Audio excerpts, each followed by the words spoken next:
The holidays are a peak season for fraudsters, scam artists, and cyber criminals. And last year, more than 300,000 Americans were victims of cybercrime, according to the FBI. That's why it's important to be extra careful when shopping, according to Michael Jabara, the global head of fraud services at Visa. Welcome, Michael. Thank you so much for having me. We're happy to have you on. So, Michael, what is the most important message for shoppers this year as we're anticipating a lot of holiday shopping? The most important message is that we're seeing a lot of innovative fraud schemes out there by criminals who are on the prowl, looking to take advantage of consumers heading into the busy shopping season. And so top of mind should be cybersecurity for both consumers and merchants so that we can prevent that from occurring. So how can we recognize these techniques? So a good rule of thumb is whenever you find yourself in a situation where you're being solicited for sensitive or private information, especially in an online setting, that should perk up your risk antenna, and you need to kind of validate and be 100% sure that the entity asking for that information is legitimate. We've recently released the biannual threats report, where we've identified that about 3/4 of all large-scale fraud attacks and data breaches occur in the e-commerce channel, more often than not as a result of social engineering. Essentially, everyday people being tricked by fraudsters into revealing sensitive information that they shouldn't have, and then monetizing that information illicitly. Michael, I was going to say, I've noticed fraudsters get more and more clever every year. So what are some tips and tricks to avoid being scammed?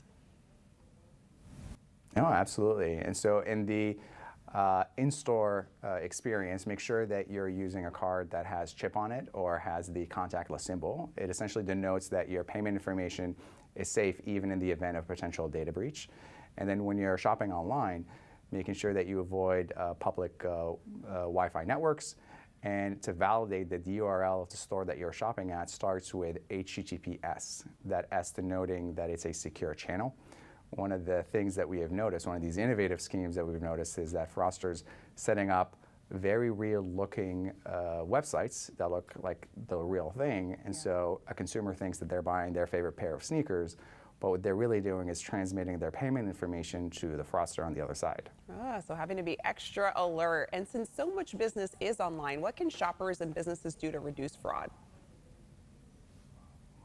Well, the key thing to remember is that fraudsters are out there, they're innovative, they're relentless, but you have a powerful ally in the form of Visa by your side, where we've invested over $9 billion over the past 5 years in cybersecurity, building next-gen technologies and deploying a world-class team of fraud and security experts that prevent billions of dollars of fraud on an annual basis. So you're not in it alone, but it's going to take all of us to deter these fraudsters.